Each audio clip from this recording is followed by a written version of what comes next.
everybody, welcome to week 10 of English 102. You just turned in your second essay and I will be grading those this week. So thank you for your work. Look forward to reading your analysis on the different conversations on your topic and see what you could pick out and how people are using different strategies for persuasion in your topic. So moving into week 10, we are in our third unit, and now we finally reach the argument phase. So this is really exciting because we've been using building blocks, kind of stepping stones, to get to the point where we are actually able to legitimately and critically enter an argument. Now, many people thought maybe they knew their argument from the get-go, and maybe you still do, but hopefully through this process of learning more about the history and background of the conversations and now analyzing both sides of the conversations,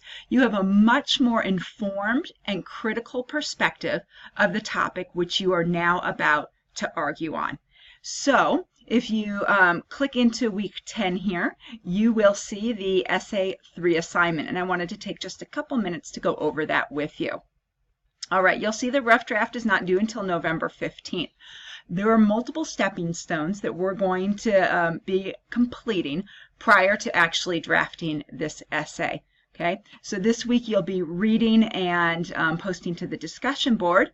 Next week you'll be completing an annotated bibliography, and then the next week you'll be completing an outline, and then you'll actually draft your argument. Okay, so for the annotated bibliography and the outline, I will have specific instructions for you each week and examples of how to complete those. So you don't have to worry about them quite yet, but just know that there are multiple steps now to get to this draft of Essay 3. So I've given a little bit of background about introducing the background and analyzing the current conversation. So now it's finally time to compose your argument. And as the textbook explains in this week's reading, there are multiple ways to form an argument, many different styles of argumentation. Okay, we're going to use a pretty basic academic argument, which is your claim, the background, your reasons, the counter argument, and the refute. Okay, and so you'll be able to see more information about those components in the textbook. You're going to write your argumentative research essay. Now I found a typo. Okay, here I said write 5 to 7 pages, and down here I wrote 6 to 7 pages. I would like this to be 6 to 7 pages, not including your works cited or reference page. Okay. Again, MLA or APA format, minimum 4 academic sources. I'm looking for those in-text citations. Okay, and then the questions I'll be asking myself as I grade your essay, the final draft at the very end.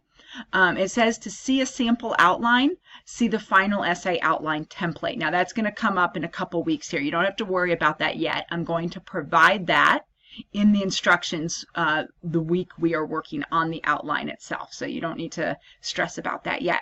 And then just a kind of repetition from our analysis paragraph development, I again created a template for body paragraph development, which is really a template for any academic paragraph that you're writing. Okay, so those are some resources there at the bottom for you.